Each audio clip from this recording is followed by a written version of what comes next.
কে? উত্তরে সে বলল, জানি না। অথয় রিসিভ করতে বলল। নিশা অথয়ের কথা অনুযায়ী রিসিভ করলো, আর সাথে সাথে ফোনের ওপাশে কয়েকটা মুখ দেখা গেল। এরা আর কেউ না, সায়েমের বন্ধু মহল। ফোনটা করেছে রাহাব। সবাইকে দেখা গেলেও কাঙ্ক্ষিত মানুষটাকে চোখে পড়ল না, কিন্তু ওরা তিনজন ভুরু কুঁচকে ফেলল। এটা তো মনে হসপিটাল, এরা হসপিটালে কি করছে? অথয় প্রশ্নটা করতে যাবে, ঠিক সেই সময়ে অনেক চেঁচিয়ে উঠল, এই মিষ্টি, তোমার পা কেটে গেছে? ইয়া আল্লাহ, কি শুনলাম আমি? কিভাবে? কতখানি কেটেছে? অনেক ব্যথা পেয়েছ? এখন কেমন আছো তুমি? ঠিক আছো তুমি? একসাথে এতগুলো প্রশ্ন একেবারে করলো যে বন্ধু মহলে সবাই বিরক্ত হলো। সব ঘটনা রাহাব আর সায়ন্ত বলল, তবুও কেন গাধার মতো এত প্রশ্ন করতে হবে? আর অথয়টা বিচলিত হলো। একসাথে এতগুলো প্রশ্ন করলে কোনটার উত্তর করবে সে? অথয় নিজেকে স্বাভাবিক করে বলল, আমি আলহামদুলিল্লাহ ঠিক আছি ভাইয়া, এখন ভালো আছি। তারপর অথয় কেটে যাওয়ার বিস্তারিত বলল আবারও। তা শুনে অনেক হাই হুতাশা করতে শুরু করলো। ওকে ধমকে উঠল সোহাগ। ন্যাকামি থামাতে বলে সে অথয়ের সাথে কথা বলল। অথয়রা সোহাগকে দেখে বেশ অবাক হলো। অস্থির হয়ে ওরা তিনজনই জানতে চাইল কি হয়েছে। সোহাগ সব বিস্তারিত বলল। তারপর অথয়রা একটু মন খারাপ করে সমবেদনা জানালো। এদিকে পাপড়ি, রীতি ও অথয়ের সাথে কথা বলল, আর ঈশিতাও জিজ্ঞেস করলো কেমন আছে। সবার সাথে কিছুক্ষণ কথা বলল, গল্প গুজব হলো বেশ। এই সব কিছু কিছুটা দূরে থাকা সায়েম প্রগাঢ়ভাবে অনিমেষ পর্যবেক্ষণ করে গেল, বিরক্তভাবে। হাতের মুঠো পাকানো তার। সে বিরক্ত ঠিক কোন কারণে বোঝা গেল না। বিরক্ত নিয়ে অথয়ের পানে চেয়ে আছে, আর ফোনের এপাশে থাকা অথই মনে প্রাণে তাকে খুঁজে চলেছে, কিন্তু মিলল না তার দেখা। সেসব দেখে বুঝতে পেরে সায়েম আনমনে হাসল। তারপর এদিকে সবাই কথা শেষ করলো একে অপরকে ভালো থাকতে বলে। আড্ডার শেষে শেফা চলে গেল সবার থেকে বিদায় নিয়ে। নিশা শেফাকে এগিয়ে দিতে গেল। তারপর কিছুক্ষণ পর রশ্মি বেগম ফোন হাতে করে এসে অথয়ের উদ্দেশ্যে বলল, শুনছিস অথই, তোর ছোট চাচ্চু আসবে বলেছে। সত্যি আম্মু? কবে আসবে চাচ্চু? অথয় যেন প্রায় লাফিয়ে উঠল। পা ভালো থাকলে সে বোধহয় নাচত। রশ্মি বলল, সাবধানে বস, লাফাচ্ছিস কেন এভাবে? আর সেটা বলেনি কবে আসবে, বলল আসবে যখন তখন। আরে আম্মু, আমি লাফাবো না। এই ফার্স্ট টাইম চাচ্চুকে সামনে থেকে দেখব, যা আমার এত বছরের বাসনা। আর বলছো লাফাবো না? রশ্মি মেয়ের কথায় দীর্ঘশ্বাস ফেললেন, বললেন, আচ্ছা শান্ত হ, লাফাতে হবে না। সে যখন বলেছে আসবে, এবার যখন রাজি হয়েছে অবশ্যই আসবে। মায়ের কথায় শান্ত হতে পারল না অথই। বাইরে প্রকাশ করতে না পারলেও সে ভেতরে ভেতরে অতিরিক্ত উত্তেজিত। চাচু আসলে সেই প্রথম দেখবে মানুষটাকে। আজ পর্যন্ত যাকে সচক্ষে দেখেনি, জন্মের পর যতদিনে বোঝার ক্ষমতা হয়েছিল। সাহেব সন্ধ্যা যখন তাদের বাড়ির পথে মোড় পেয়েছে, তখন সামনে কিছুটা দূরে আশরাফ শেখ হেঁটে আসছেন। সাহেব দূর থেকে তা দেখলো, আর আশরাফ শেখও দেখেছেন সেটা। আশরাফের সামনেই পাশ কাটিয়ে হঠাৎ সাহেব বাইক থামালো। হঠাৎ এই জায়গায় থামাতে সন্ধ্যা ভুরু কুঁচকে তাকালো। সাহেব আশরাফ শেখের দিকে তাকিয়ে সালাম দিল। আশরাফ শেখ সালাম নিলেন। বিরক্ত হতে যাবেন, কিন্তু পিছে থাকা সন্ধ্যাকে দেখে সেটা হতে পারলেন না। কিছুক্ষণ তাকিয়ে থাকলেন। তারপর সাহেবকে জিজ্ঞেস করলেন কেমন আছে তারা। সাহেব উত্তর দিতেই একটা দীর্ঘশ্বাস ফেলে বিদায় নিয়ে আবার হাঁটা ধরলেন। আনমনে অনেক কিছুই ভেবে চললেন। সাহেবও দীর্ঘশ্বাস ফেলে আবার বাইক স্টার্ট দিল। সন্ধ্যা এগুলো কিছুই বুঝলো না। লোকটাকে দেখে সে মাঝে মাঝে, নামটা ঠিক মনে করতে পারল না। সে তো আশেপাশে খোঁজ আর বেশি রাখে না, তাই হয়তো। চলে গেছে সপ্তাহ তিনেক। এই সপ্তাহ তিনেকের মাঝে অথই পায়ের কাটা অংশ অনেকটাই শুকিয়ে উঠেছে। আজ এতদিন বাদে সে পা পেতে একটু হাঁটতে পারছে। এর আগের সপ্তাহে সেলাই কাটিয়েছে ডক্টরের কাছ থেকে। সেলাই কাটার পরেও ডক্টর পা ফেলে হাঁটতে মানা করেছিল, কেননা কাটাটা গোড়ালি বরাবর। কড়া মেডিসিনে ঘাটা অনেক জলদি শুকিয়েছে, তাই আজকে এতদিন বাদে হাঁটতে পেরে একটু স্বস্তি পাচ্ছে মেয়েটা। এই এতগুলো দিনে ঘরে শুধু শুয়ে বসে কেটেছে। বোনের পা কাটার খবর পেয়ে অন্তরাও একদিন এসে দেখে এক রাত থেকে গেছিল। আর নিশা এসে বসে গল্প করতো, যার জন্য বোরিংনেসটা একটু কমতো। এছাড়া আরও একটা ব্যাপার হচ্ছে, রাহাবরা যখনই সময় পেয়েছে ভিডিও কল দিয়ে আড্ডা দিয়েছে। সেই আড্ডার মাঝে অথৈরা জানতে পারে সোহাগ আর পাপড়ির রিলেশনশিপে। খুব শিগগিরই তারা বিয়ে করবে। হ্যাঁ, সোহাগ তার কথা রেখেছে। সে সত্যি সত্যি বাবা মাকে বাপড়িদের বাসায় পাঠিয়েছিল, আর সেটা হসপিটালের বেডে শুয়েই। পাপড়ি আর ইতিউতি করতে পারেনি। সোহাগের ভালোবাসার কাছে সে হার মেনেছে, মেনে নিয়েছে সোহাগকে আর বিয়ের প্রস্তাব। সোহাগের বাবা লয়ার, মা যথেষ্ট শিক্ষিত। তিনি একজন দায়িত্ববান হাউসওয়াইফ, একজন ফ্রি মাইন্ডেড মাও বটে। এদিকে সোহাগের বাবা একই প্রকৃতির, খোলামেলা মনের। ছেলেমেয়েরা নিশ্চয়ই নিজেদের ভালো বুঝবে, আর যখন দুজন অ্যাডাল্ট ছেলেমেয়ে নিজেদের পছন্দ মতো বিয়ে করতে চায়, তারা নিজেরা শিক্ষিত পিতামাতা হয়ে সেখানে বাধা দিতে পারে না। তাই একমাত্র ছেলের ইচ্ছে অনুযায়ী ওনারা পাপড়ির বাসায় প্রস্তাব নিয়ে গিয়েছিল। পাপড়ির বাবা রিটায়ার্ড স্কুল হেড টিচার, মাও যথেষ্ট শিক্ষিত, অবস্থাও যথেষ্ট ভালো। সোহাগদের মতো অত বড় লোক না হলেও বেশ সচ্ছলতা আছে। সোহাগের বাবা মাকে সাদরে গ্রহণ করেছেন ওনারা। সবটা সোহাগের বাবা মায়ের থেকে শুনে পাপড়ি বাবা মা ভাইও দ্বিমত করেননি। সব ঠিকঠাক করে ওনারা চেয়েছেন আপাতত এঙ্গেজ করে রাখবেন। অনার্সটা শেষ হলে ধুমধাম করে বিয়ে দেবেন। শহরের মানুষ বলে কথা, তাদের ব্যাপার স্যাপারই আলাদা। সোহাগের বাসা শহরেই আর পাপড়িদের দাদার বাড়ি গ্রামে। কিন্তু পাপড়ির বাবা মা ছেলে মেয়ের পড়াশোনার জন্য শহরে এসেছিলেন। পাপড়ি সব থেকে ছোট মেয়ে, 3 ভাই বোনের মাঝে। তার বড় ভাই ও বোনেরও বিয়ে হয়ে গেছে। কথা অনুযায়ী আর 1 সপ্তাহ পর পাপড়ি আর সোহাগের এঙ্গেজ। সোহাগও এখন যথেষ্ট সুস্থ। পাপড়ি রোজ এসে দেখে যেত হসপিটালে যতদিন ছিল, সেবা যত্নও করত। এতে সোহাগের বেশ রসিকতার শিকারও হয়েছে সে। সপ্তাহ 2 পরে রিলিজ করা হয় সোহাগকে, তারপর দেখা সাক্ষাৎ ভিডিও কলেই হয়েছে। যতই হোক, বিয়ের আগে শ্বশুর বাড়িতে যাবে না পাপড়ির কথা। আর সোহাগেরও পায়ের জন্য ক্যাম্পাসেও যায়নি আর। সোহাগের সাথে তাল মিলিয়ে পাপড়িও আর যায়নি। এদিকে অথই অসুস্থ থাকার কারণে ভার্সিটি যেতে পারেনি বলে নিশাও একা একা একদিন গিয়ে ভালো লাগেনি বলে আর যায়নি। শিফারও সেম অবস্থা, যেখানে 2 বান্ধবী আসে না, ওর কি মন টেকে? তাছাড়া আর কিছুদিন পর তার ভাইয়েরও বিয়ে, সেসবে সময় দিয়েছে। বিয়ের কাজ নিয়ে ব্যস্ততা দেখিয়ে সে আর ভার্সিটির গণ্ডি মারায়নি। সবার এমন না আসার মাঝে সায়েম ছিল। তার না যাওয়ার কারণটা ধরা না গেলেও রাহাব সায়ন বন্ধুর জন্যই আর যায়নি। আর অনেক রীতি ঈশিতা তো তাদের জন্যই যায়নি। এই এতদিনে সায়েমকে অথই এক নজরও দেখেনি। সে তৃষ্ণার্ত পাখির ন্যায় হয়ে আছে। তার নয়ন যুগল তৃষ্ণার্ত। চাতক পাখি যেমন 1 ফোঁটা পানির জন্য মুখিয়ে থাকে, ঠিক তেমন অবস্থা অথয়ের। সবার সাথে ভিডিও কলে কথা হলেও সায়েমের দেখা মেলেনি। নিশা যদিও কথার মাঝে জিজ্ঞেস করতো সায়েমের কথা, সেখানে রাহাবের উত্তর থাকতো, সে নেই এখানে। কিন্তু আসল ঘটনা কি কেউ জানে? না, জানে না। অথয়রা সায়েম দূর থেকেই রোজই দেখেছে মেয়েটাকে, রোজ খবর নিয়েছে। কিন্তু অথয় তো মরিয়া হয়ে আছে। তার ঘুম না হওয়া, খাওয়া প্রায় সবই হয় অন্য মনস্কতে। আর সেই অন্য মনস্কে জায়গা করে একমাত্র সায়েম। প্রতি রাত কাটে সায়েমের ভাবনায়। পা কেটে যাওয়ার পরের দিনের কথা মনে করে করে তার হৃদয় কাঁপে। অস্থির হয় তার মন, সর্বশরীর এলোমেলো হয় তার অস্তিত্ব। দিশাহারা অথই কি করবে ভেবে ভেবে রাত কাটায়। তার 5 বছরের অস্থির মন যে একদিনে সাইম এলোমেলো করে দিয়েছে, সে তো দূর থেকে দেখেছে তৃপ্তি মেটাতো।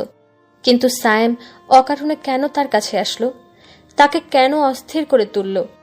মানুষটাকে জানাবে কি করে তার মনের অবস্থা? সে যে বড্ডই এলোমেলো। এতদিন কন্ট্রোল করে দূর থেকে দেখেই সান্ত্বনা দিত, কিন্তু এখন যে নিজেকে আটকানো কঠিন হয়ে পড়েছে। এসব ভাবনা ভাবতে ভাবতে অথই আনমনে বলে উঠল, বিনিদ্রায় কাটে আমার রজনী। আমার সবকিছু এলোমেলো। এই এলোমেলো আমিটাকে গোছানোর জন্য আপনাকে আমার বড্ড প্রয়োজন সাইম ভাই। আমি যে বড্ড তৃষ্ণার্ত।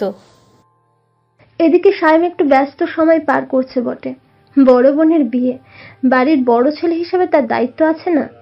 সায়েম এইসব থেকে আগাগোড়াই ভাবলেশীন। আর মাত্র সপ্তাহ 2 আছে স্বামীহার বিয়ের। এর মাঝে এদিকে সোহাগ পাপড়ির এঙ্গেজও 1 সপ্তাহ পর। 2 দিকের দায়িত্বটা পড়েছে তাদেরই উপর। সোহাগ তার বন্ধুদেরই সব দায়িত্ব দিয়েছে। কেননা তার আর কোনো ভাই বোন নেই, আর কাজিনরা দূরে দূরে, তারা আসবে এঙ্গেজের দিনই। সাইমের সাথে ব্যস্ততা পেয়েছে রাহাব, সায়ন, অনেকও। সবাই দুই বাড়ির সব কাজ ভালোভাবেই করছে।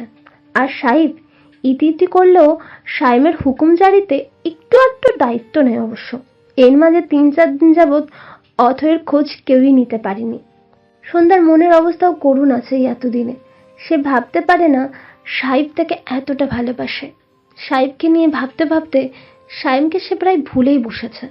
তার ভাবনাতে সবসময় জড়িয়ে থাকে সাইব। এদিকে সাইফও আর একই দিনে এইসব নিয়ে কথা বলেনি সন্ধ্যার সাথে। সময় মতো কলেজে পৌঁছে দিয়ে আসে আর নিয়ে আসে।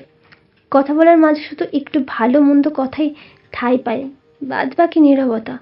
সন্ধ্যার এমন চুপচাপ অবশ্য দেখে এসে মিটিমিটি হাসে, কিন্তু কিছু বলে না। দোষ সেদিন ভালো মতো দিয়েছিল এটা ভেবে আরো আনন্দ পায় সে। স্বামী আর শুভ বেশ ভালো পরিচিত হয়েছে এখন। তাদের মাঝে ফোন আলাপও চলে প্রায় রোজ। আবার মাঝে মাঝে দেখাও রেস্টুরেন্টে অথবা কোনো কফি শপে। সেখানে দুজন দুজনকে নিয়ে কথা বলছে, চিনেছে। এগুলো বাড়ির বড়রা সবাই জানে, তারা বারণ করেনি। তাদের একটু চেনা জানারও প্রয়োজন। শেফারা শহরের মানুষ, তাদের চালচলন আলাদা। সেসবে একটু খাপ খাইয়ে নেওয়ার জন্য বন্ডিংটা একটু দরকার। তাছাড়া বিয়ের পর সামিয়া অস্ট্রেলিয়ায় যাবে, সেখানে অন্য পরিবেশ, খোলামেলা কালচার কিনা, এসব ভেবে মির্জাবাড়ির কেউ অমাত করেনি। হাজার গ্রামে হলেও মির্জাবাড়ির প্রতিটা সদস্যই যথেষ্ট শিক্ষিত, ভালো মন্দ বেশ বোঝে। মির্জাবাড়িতে বিয়ের কাজ অনেকটা এগিয়ে গেছে, শেফাদেরও তাই। বিয়ের কেনাকাটাও প্রায় শেষ হওয়ার দিকে।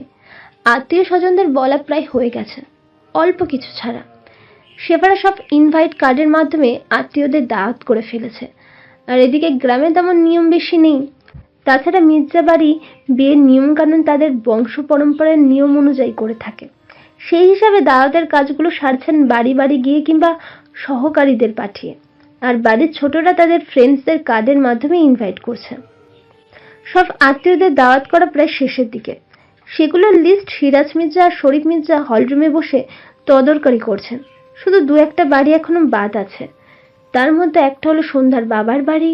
সেটা নিয়ে এখন আলোচনা করছে দুই ভাই। শরীফ মির্জা বললেন, ভাই, সন্ধ্যার বাবার বাড়ি তো এখনো বাদ আছে, সেখানে যেতে হবে। সেখানে কাকে পাঠাবো? সিরাজ মির্জা স্বভাবসুলভ গম্ভীরতা বজায় রেখে বললেন, ওখানে এখনো যাওয়া বাকি। ওখানে আমিই যাব, বিকেলে গিয়ে দাওয়াত করে আসবো। তুই এই 2 বাড়িতে গিয়ে দিয়ে আসিস। শরীফ মির্জা সম্মতি জানালেন। তারপর সেখানে এসে হাজির হলেন আলেয়া বেগম আর নাহিদা বেগম।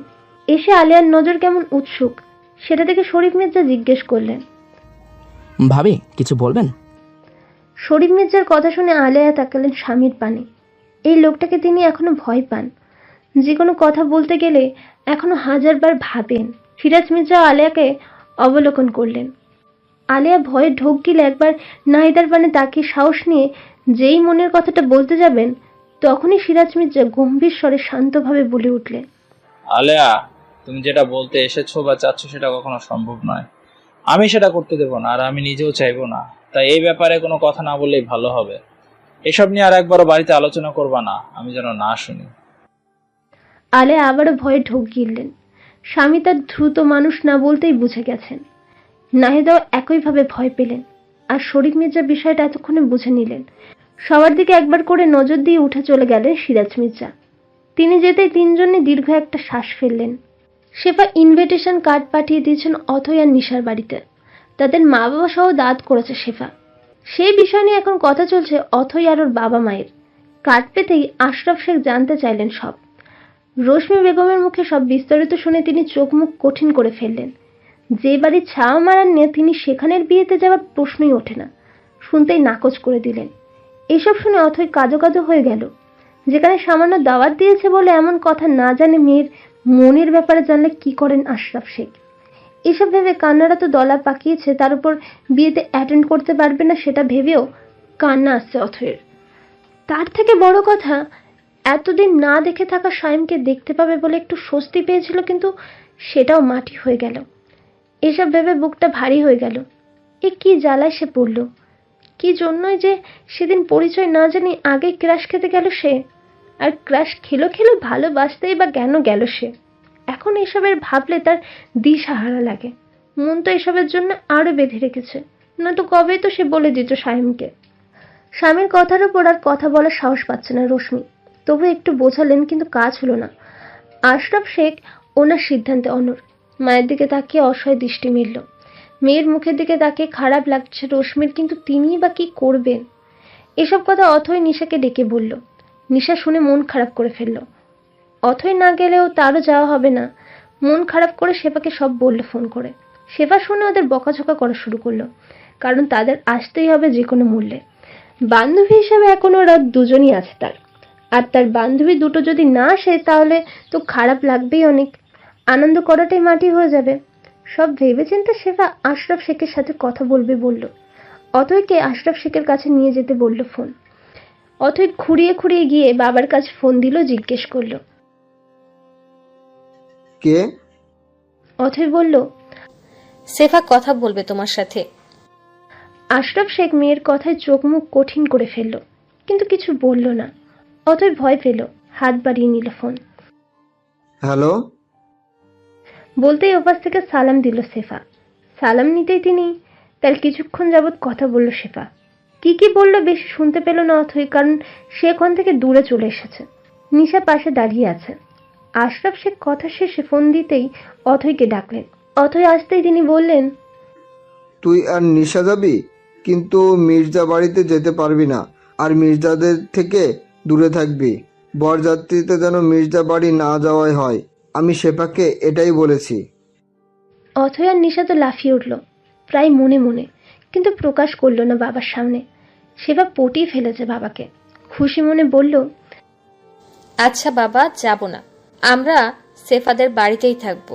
তুমি শুভ্র ভাইয়ার বিয়ে অ্যাটেন্ড করতে দিয়েছো, এতেই হবে। বলে জড়িয়ে ধরল বাবাকে।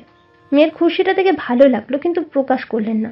মনে মনে কিছু কথাও ভাবলেন, সেই সাথে আরো ক্ষুব্ধ হলেন মির্জাদের উপর। বেলা এখন আধা ডুবি, সূর্য তার তেজ কমিয়ে দিয়েছে। তার যাত্রা এখন পশ্চিম আকাশে গিয়ে ঠেকেছে। প্রকৃতি এখন লালাপ রঙে রঙিন হয়েছে। এই বেলায় সিরাজ মির্জাও তার সহকারী পা রাখলেন সন্ধ্যার বাবা নামক ব্যক্তির উপর। আদর কি তিনি সন্ধ্যার বাবা? মেয়েকে বছরান্তর দেখতে যায় না কিনা সন্দেহ, কিন্তু খোঁজ খবর অবশ্যই নেয়। সন্ধ্যাও শুধু লোকটাকে বাবা বলে জানে, কিন্তু কখনো বাবার দায়িত্ব পালন করতে দেখেনি। আর দেখবেই বা কি ভাবে? বউ আর আরো অন্য সন্তান নিয়ে ভালোই দিন যায় তার। বউ নামক মহিলাটা কেমন সন্ধ্যার জানা নেই, তবে চোখের দেখা দেখেছে একবার। এই গ্রামে সন্ধ্যা একবার এসেছিল, আর সেটা সন্ধ্যার দাদি মারা যাওয়ার দিন। সেদিনই বাবার নতুন সংসার সম্পর্কে অবগত হয়েছিল। সে বয়স তখন তার 11। বাবার নতুন সংসার দেখার পর জীবনে আর এই বাড়িতে পা রাখেনি সে। মন চায় না, আর বাবা নামক ব্যক্তিটার প্রতিও তার কোনো টান অনুভব হয় না। কেন হয় না সে বোঝে না। বাবা যতই খারাপ হোক, বাবার প্রতি টান অনুভব হবে না, এটা কিভাবে হয়? মেয়েটার জানা নেই। এসব বড় মামিকে একদিন বলেছিল। বড় মামি উত্তরে বলেছিল, হয়তো তুই ওখানে থাকিস না তাই। এই কথা শুনে সন্ধ্যার কথা বাড়ায়নি। হয়তো সত্যিই তাই। সিরাজ মির্জাকে দেখে আসমা বেগম চমকালেন, কারণ সচরাচর তিনি এই বাড়িতে আসেন না। দরকারে লোক পাঠান, নয়তো আকেশ সাহেবকে ডেকে পাঠান। আসমা হচ্ছেন সন্ধ্যার সৎমা। তিনি এগিয়ে এসে সালাম দিলেন। সালাম নিয়ে জিজ্ঞেস করলেন আকেশ আছে কিনা। আসমা বললেন, আছে, ঘরে আছে, আপনি আসেন ভাই সাহেব। সিরাজ মির্জা এগিয়ে গেলেন ঘরের দিকে। এই বাড়িটা পাকা ইটের দেয়াল, উপরে টিন, বেকি করে 4 রুম, সামনে বারান্দা আছে। আগে রংচং করা ছিল না, এখন মনে হচ্ছে রং করেছে।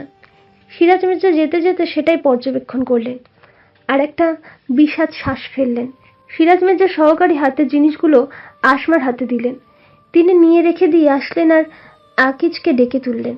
একটা আলাদা শোবার ঘরে সোফা রাখা, সে ঘরটাতে বসতে দিলেন সিরাজ মির্জাদের। সাথে সাথে কিছুক্ষণ পর নাস্তা পানি আনলেন ওনাদের সামনে। আসমা মহিলাটা খারাপ না, ব্যবহার আচার বেশ শান্ত স্বভাবের। মির্জাদের বেশ সম্মানই করেন। আকেশ খবর পেতেই তড়িঘড়ি করে ছুটে এলেন। এসে সালাম দিয়ে ভালো মন্দ জিজ্ঞেস করলেন, আরো বললেন নিজে না এসে তাকে ডেকে পাঠাতো।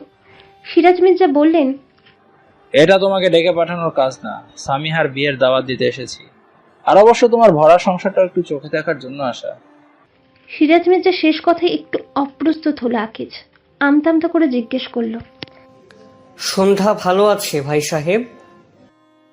মাথা ঝাঁকিয়ে হ্যাঁ বোঝালো। তারপর আরো কিছুক্ষণ কথাবার্তা বলে উঠে দাঁড়ালেন।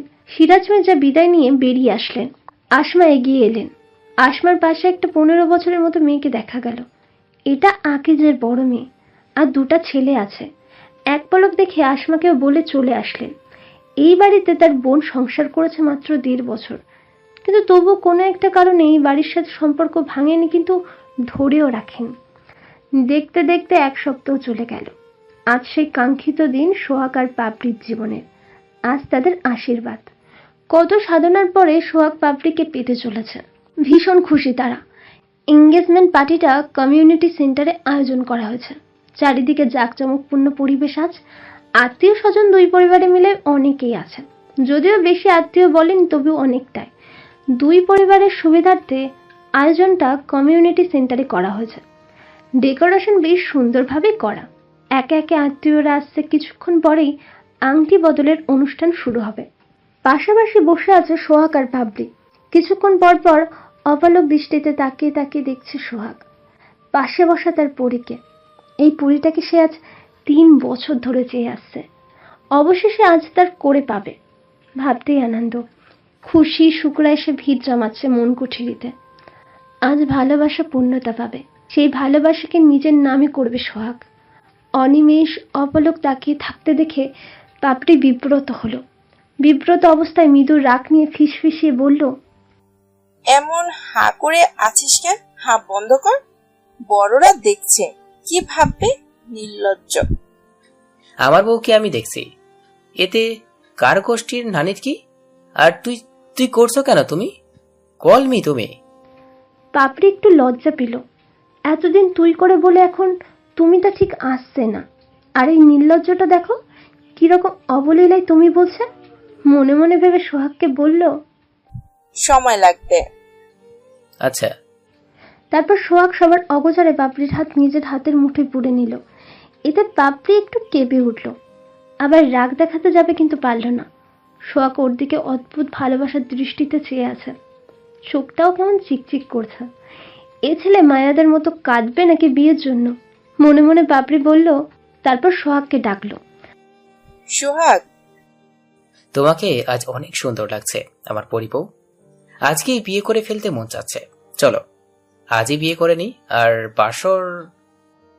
পাপড়ি চোখ বড় বড় করে তাকালো সোহাগের দিকে। কটমট করে রাগ নিয়ে বলল, ফাজিল, হাত ছাড়। ছাড় হাত। বিয়ে করবো না তোরে। যা, সর, দূরে সর। এই না না না না, এমন করো না বউ, আমি তো মজা করছি।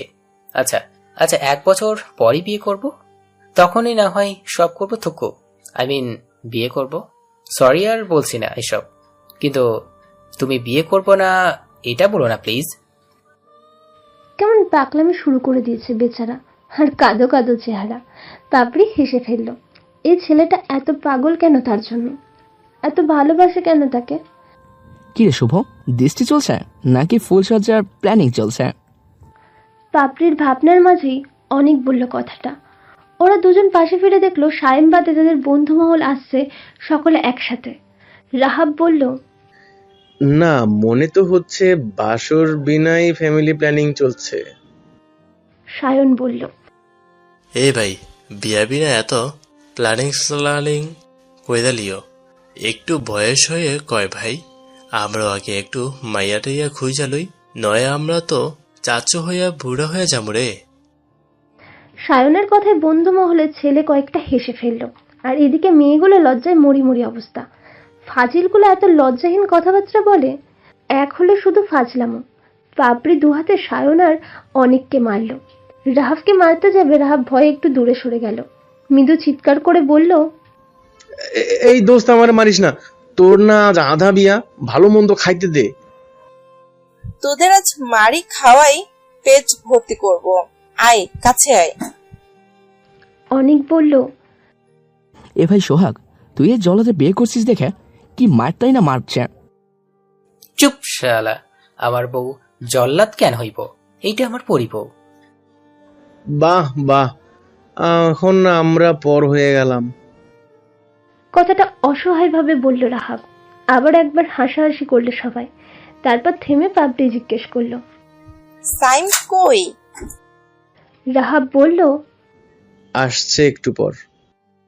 রীতি বলল, ওই তো চলে এসেছে আমাদের হিরোদা মির্জা সাইম সেহরিশ। রীতির কথায় সবাই এদিকে তাকালো। হাতে ফুলের তোড়া নিয়ে এগিয়ে আসছে সাইম শেওরিশ। কিছুক্ষণের জন্য উপস্থিত সবার চোখ ধাঁধিয়ে গেল। হাই, কি লাগছে! পরেছে সে নেভি ব্লু সিম্পল শেরওয়ানি, সাথে সাদা পাজামা। বুকের সামনের দুটো বোতাম খোলা, তবে সেটা দেখেই বোঝা যাচ্ছে গরমের জন্য খোলা, কারণ বিন্দু বিন্দু খাম মুখের অবয়বে লেপ্টে আছে। এতে যেন আরো আকর্ষণীয় লাগছে। সোহাগ, রাহাব, সায়ন, অনেক এরাও কিছুটা হা করে চেয়ে আছে। তারাও শেরওয়ানি পরেছে আর মেয়েরা শাড়ি। কাছে এগিয়ে এসে দাঁড়ালো সাহেব। সবার নজরে একবার করে নজর দিয়ে ধমকি ওদের চারজনের উদ্দেশ্যে বলল, শালার লুইচ্চার দল, ওভাবে কি দেখছিস? নজর ঠিক কর, আমার ছেলেদের প্রতি কোনো ইন্টারেস্ট নাই। ধমক খেয়ে নড়ে চড়ে বসলো ওরা, আর মেয়েগুলো শব্দ করে হেসে ফেললো। সাহেব হাতের ফুল পাপড়ির দিকে এগিয়ে দিল। তারপর দুজনের উদ্দেশ্যে বলল, কংগ্রেস দোস্ত, নতুন জীবনের জন্য তোদের জীবন সম্পূর্ণ হোক। পাপড়ি মুচকি হেসে ফুল নিল। ধন্যবাদ জানালো সোহাগ আর পাপড়ি। এবার একে একে সবাই ফুল দিয়ে অভিনন্দন জানালো। ঈশিতা অপালক চেয়ে আছে সাইমের দিকে। আড্ডা চলছে ওদের বন্ধু মহলের মাঝে। এরই মাঝে অনেক চেঁচিয়ে উঠল, আরে মিষ্টি, এসো এসো, তোমার অপেক্ষায় ছিলাম। বলতে বলতে এগিয়ে গেল। ওর চেঁচানোতে সবার ভুরু কুঁচকে গেছে। হুটহাট চেঁচানো স্বভাবের। বিরক্তিতে সোহাগ বলল, এই পাল, হুটাট এমন চেঁচাই কে? রাহাব বলল, বালডা ঢং কইরা চেঁচানোর স্বভাব আছে। মিষ্টি। সবাই হাসলো ওদের দুজনের কথায়। তারপর সবার নজর অথয়ের দিকে দিয়েছে। অথয়, নিশা, শেফা তিনজনই কিছুটা একরকমের গাউন পরেছে। অথয়েরটা গাঢ় নীল, নিশারটা আকাশি রং, আর শেফারটা কালো। বোঝাই যাচ্ছে তিন বান্ধবী প্ল্যানিং করে পড়েছে। তিনজনকে অসাধারণ লাগছে, কিন্তু তার মধ্যে অথয়কে একটু বেশি স্পেশাল লাগছে। মেয়েটা সেজেছে আজ একটু। নীল গাউনের সাথে ম্যাচিং জুয়েলারি, টানা টানা চোখে কাজল, ঠোঁটে গাঢ় লাল খয়েরি লিপস্টিক, মুখে হালকা মেকআপ। অথয়ের ঠোঁটের একটা ব্যাপার আছে, সেটাও নিচের ঠোঁটটা একটু ফোলা, আর মাঝের ডিম্পল, সেটা ঠোঁটে আকর্ষণীয় একটা ব্যাপার। নিচের ঠোঁটের সেই গর্তের মাঝেই ছোট্ট একটা তিল আছে, সেটার জন্য আরো যেন প্রচুর আকর্ষণীয় লাগে। ওরা তিনজন এগিয়ে এলো। এগিয়ে আসতেই পাপড়ি বলল, তোমাদের তিনজনকে আজ অনেক সুন্দর লাগছে। থ্যাঙ্কস আপু, অ্যান্ড কংগ্রাচুলেশন। তিনজনে একসাথে কথাটা বলে মুচকি হাসলো। তারপর হাতের ফুলের তোড়াগুলো পাপড়ির হাতে দিল একে একে। রাহাব বলল, অবশেষে আসলে। থ্যাঙ্কস টু অল ভাইয়া। অথয়ের কথায় রাহবা সায়ন সায়নের দিকে তাকালো। এক পলক দুজনে রহস্য হাসলো। সায়ন বলল, তেমন কিছুই না সুইট বয়, তোমরা আমাদের প্রতিবেশী, প্লাস 2 দিন পর আরও একটা সম্পর্ক হবে। তার থেকে বড় কথা না, মানে আমরা পরিচিত এক জায়গায়। ইনভাইটে তোমরা না আসলে কেমন হয় বলো? তাই একটু আন্টিকে পড়িয়েছে আর কি। বলে মেকি হাসলো সে। আর উপস্থিত সবাই ভুরু কুঁচকেছিল। না বুঝে সোহাগ জিজ্ঞেস করতেই রাহাব বলল সব। সোহাগ আর পাপড়ি অথরদের ইনভাইট করেছিল, কিন্তু রশ্মি বেগম আসতে দিতে চায়নি। একে তো পাকাটা, তার উপর কতটুকু পরিচয় জানা নেই, এসব ভেবেই রাজি হচ্ছিল না রশ্মি। তারপর রাহাব ফোন করে জিজ্ঞেস করাতে নিশা বিষয়টা বলেছিল। পরে কিভাবে কি হলো, রশ্মি রাজি হয়ে গেল। কথার মাঝে অথয় এবার সাইমের উপর নজর দিল। 400 ভোল্টের শক্ট খেল সে। দারুম দুরুম মাদল বাজছে বুকের ভেতর। কতদিন পর দেখলো এই মুখটা। চোখ জড়িয়ে গেল। ওর তাকানো লক্ষ্য করে শেফা খোঁচা দিল। ফিসফিসিয়ে বলল, কি লাগছে রে মায়েরি? নিশা বলল, আরে বাহ, সেম সেম কালার তোদের। কিরে, ব্যাপার কি? প্ল্যান করে এসছিস নাকি রে? নিশার কথায় অথয় খেয়াল করলো সত্যি তাদের ড্রেসের কালার ম্যাচিং। আশ্চর্য, এতক্ষণ তো খেয়ালই করেনি। সে তো মানুষটাকে দেখতে ব্যস্ত ছিল। এবার সে সায়মকে আগাগোড়া অবলোকন করছে। তার সাথে ম্যাচিং শেরওয়ানি, বুকের বোতাম খুলে রেখেছে, এতে লোমশ বুক পুরাই নজর কাটছে। এমনিতেই ছেলেদের লোমশ বুক মেয়েদের দুর্বলতা, তার উপর এ ছেলের তার মন প্রাণ জুড়ে আছে। আজ মনে হয় মরেই যাবে সে। একভাবে তাকিয়ে আছে সাইমের খোলা বুকের দিকে আর আপন মনে বলল,